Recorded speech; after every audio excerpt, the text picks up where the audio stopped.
Good morning, Joslyn Variety Show fans. Hope you had a great weekend. Here we are on Monday, the first part of the week, our Mindful Monday show. Before we start talking with Elyse about Mindful Mondays, I want to go over a few things we have coming up for you. You know, with people getting vaccines and the Riverside County moving into different tiers in terms of reopening. We're talking about or thinking about reopening here at the Joslyn Center. And in our newsletter, we have a couple of surveys we'd like you to take a look at and fill out. And that is, about reopening and how comfortable you feel about that and what classes you'd like to see. And also any virtual programming you'd like to see us continue doing. So that's in our newsletter. We'd love to hear from you and get your input on that. Speaking of upcoming classes, until we are able to reopen, we have a virtual art class coming up, and that's with a great instructor. So contact Melanie, our program director, if you're interested in that virtual art class, and she will get it scheduled with you. She's at 760-340-3220. Extension 102. So that's Melanie Lyons. Also our chat group. We have been doing our chat group on Zoom, and you don't need a camera to do it with. So you can find out how to get involved in our chat group if you're at home, or you know someone who is at home and isolated and wants to chat with a few other people. You can dial a phone number, an access code, and get involved in our chat group. So again, contact Melanie, give her a call, and she will get you all set up on that.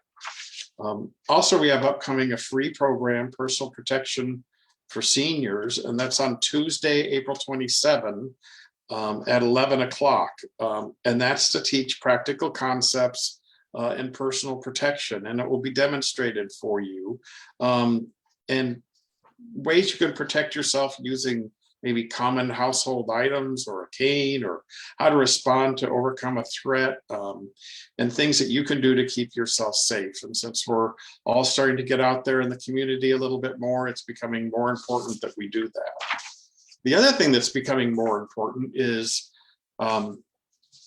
we've been so isolated and not as active as we have been, and it's been a year, or actually over a year now, that this has all been going on. And we want to make sure that you're safe once you get out there in the community. So we have our A Matter of Balance class coming up starting on April 20th. And that really covers all the things you need to know about keeping safe, getting back into a regular exercise routine, and keeping yourself free from falling. And if you're afraid of falling, or if you're at home and you stay at home because you're afraid of falling, this is the class for you. So again, you can contact us. That's Veronica at 760-340-3220 at extension 117. And Veronica will be happy to get you signed up for the A Matter of Balance class. And of course, we have coming up Brain Boot Camp on April 21st and then on May 12th. And Brain Boot Camp is one of our most popular classes, and it's a 2-session class created by the UCLA Longevity Center. It's a research class that has a lot of background for it, and it's a lot of fun. And Susan Chinsky, one of our counselors, provides that class. So please find out about that. Again, you can call Veronica. And also our Aging Mastery class. That's coming up on May 11th. And that really covers a lot of areas that we talk about and are concerned about as we get older. And it gives you really good tips and ideas and things to think about as you get older, and to make sure that your golden years are really golden. And then finally, with all of this being isolated for so long, and now looking at coming back out and getting more involved, some of us may have some concerns. And we have a program problem solving strategies that can help you with that. Or if you're having problems with friends or relatives or significant other, there are lots of programs available here where we can help you with professional counselors that can really help you learn how to solve your problems, not only the one that you have, but the one that you may have in the future. So now we want to get started. Today is Mindful Monday. We want to introduce Elyse and talk with Elyse a little bit about mindfulness and ways we can deal with it, and practice mindfulness in our everyday lives. So how are you, Elyse? I'm all right. Thank you, Jack. How are you doing? I'm doing good. So we talked a little bit before we started, and I shared with you, my experience with meditation, and sometimes I would do it to music or just basically meditate on my own. And for me, and I know for other people, sometimes things come up during that meditation that might be uncomfortable and things we don't want to face or things that we may need help facing. So that's also part of mindfulness and being aware of those things. So I'll let you take it away and maybe cover some ideas on how to handle those things when they come up. Great, will do. Okay. Thank you, Jack.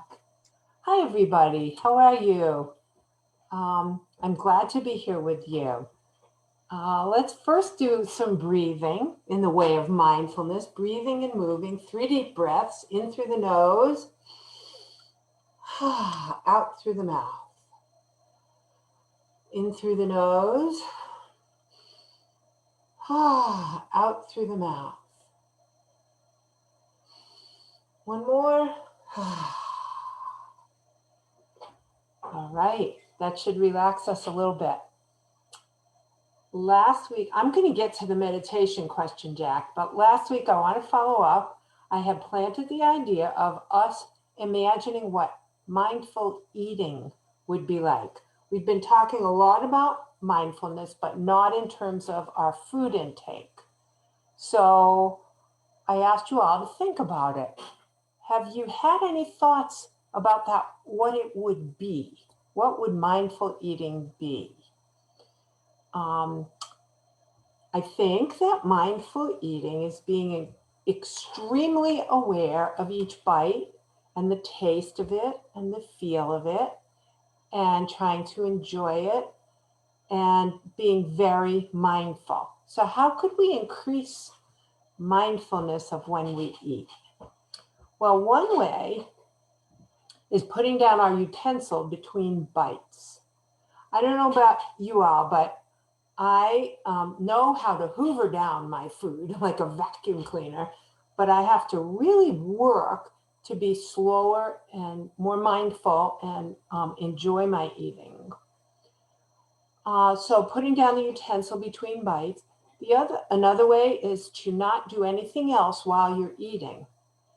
I tend to watch TV or read, and it's a real challenge to just eat. When you're eating, just eat. So that's one way to increase the chances of mindful eating. And one more is using your non-dominant hand to eat with. Many of us are right-handed. It means eating a whole meal with your left hand, and vice versa if you're a lefty. Do you have other ideas or comments about mindful eating? What you've thought about it, what you might do, please enter those into the chat now. Whenever you're watching this live or later, enter it into the chat. Let's see. I will go to the meditation now. How are you doing with feeling more centered and more grounded?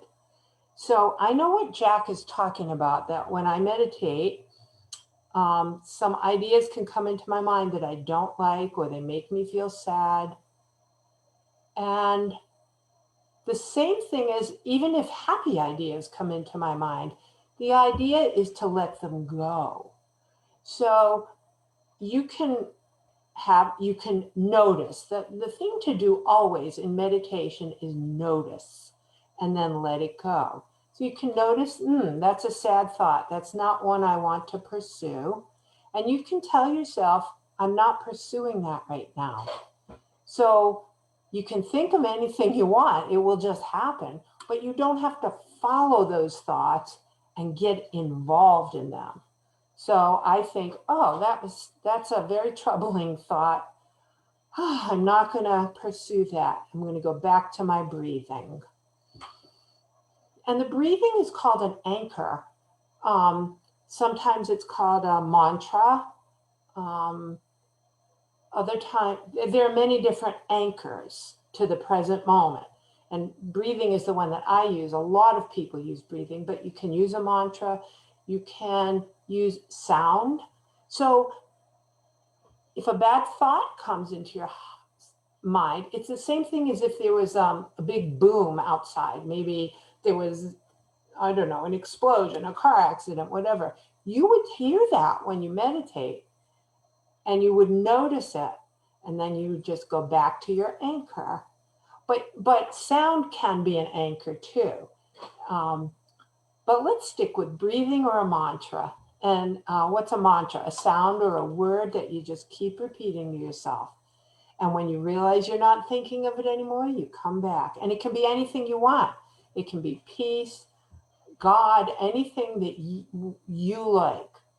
I don't really use a mantra, I use breathing, but what I like to say to myself a lot when I'm meditating is this, just this, because that's what we're practicing, just being here now, just this. And the breathing, in general, breathing helps us feel more centered. Just stopping to reflect for a moment. I noticed lately, as I've been telling it to you, that I do it more. I stop, if I'm getting a little harried, I say, wait a minute, just stop for a minute, take a breath, what's going on, and then I can go forward easier. And also, again, adjusting our body to be as straight as is comfortable for us. Okay, how about your main job in life, which is self-care? I want you to raise your hand now if you've been doing well at self-care or even just better than you had been. Raise your hand and applaud yourself. Yay. Last week, I went on record saying that I needed to improve my food and exercise. And I know somebody else joined me in that. How did you do? How did I do? Well, I encountered a lot of resistance. But I used the things I've been telling you all about. I nudged myself. The low-hanging fruit concept of just do a little bit that's easy. And I did improve a bit. I'm not nearly where I want to be, but I'm counting it as a win because it's better than it was. And let's see, what else? That's your main job in life, self-care. Now we'll talk about breathing and moving. I know I've said this before, but truthfully, most of us breathe quite shallowly. So how have you been doing with trying to breathe like a balloon? Your body expands when you breathe in, and it contracts when you breathe out. And fighting isolation, very important. And increasing movement, very important. And are you getting things done? Again, I want you to raise your hand now if you've accomplished something this week, and I'd like you to write it in the chat section. What did I accomplish? Getting a few things done around the house. My desk is kind of okay, no better, but no worse. It's okay, but getting some other things done, and it's a good feeling to get things done, isn't it? The last thing I want to say is I'm finding it difficult, and I imagine many of us are, the transition from when the pandemic was much worse to now things getting better, looking forward. Jack talked about maybe we still feel uneasy getting out more, and I certainly do. This whole year, was wishing that there was more leadership, more agreement, more instructions, more structure. So I feel probably the way that I did all this whole year of like, I'm not quite sure, but I'm doing the best I can. And I guess that's what we're all doing, the best we can. All right, fun questions. First one, what are the 3 values that most define you? Values. Mine are, I thought about this ahead of time, honesty, kindness, and quality. What are yours? Please either write them down for yourself, note them for yourself, enter them into the chat if you can. What are your 3 most important values in life? Next question, what one nice thing, if you remember, did you do for yourself last Monday? And what have you planned for yourself today or this week? Have to have one nice thing, at least one, preferably many. And here's an interesting one. My last fun question for today. What song or songs would you like to hum or sing the refrain, like a phrase of them? What are your favorite little parts of a song that you might hum or sing? Mine are Pachelbel's Canon, if anybody knows that. I'm not going to perform that for you. And Amazing Grace. I was actually in a workshop once and she made us sing in a small group. We broke into small groups. And even those of us who were so uncomfortable singing, she made us sing. And I did do a bit of Amazing Grace. And it felt really good, but I had to have a lot of courage to do that. What about you? I hum at home a lot when I'm just being at home, not doing anything. I hum. Okay, that's it for today. I look forward to seeing you next time. Thank you so much. Hey, Jack, did that answer your question? Yes, thank you. Thank you. I was thinking as you were talking about mindful eating. Yes. And I do the same thing you do a lot is, eat while watching TV or doing something else. And what I really notice about mindful eating is actually enjoying the food more. It's true. Paying attention to it, because if you're doing something else and you're not paying attention to what you're eating, and it could be one of your favorite things, if you're not paying attention and you don't enjoy it. True enough. What's one So of your favorite things to eat? I know mine. you know what, I'm a steak person. Oh, you go for it, man. That or my favorite, one of my favorite things to make is corned beef and cabbage. So. Nice. Good for you. I'm pizza and eggplant parmesan. That's me. All right. Part of yours is healthy. Not that healthy. Cheese, not that much, but whatever. So. Okay. Well, thank you, Elyse, for Mindful Mondays. We always get a lot out of this. We'll be back to see everyone with Melanie on Wednesday, and have a great week. Talk with you later. Bye.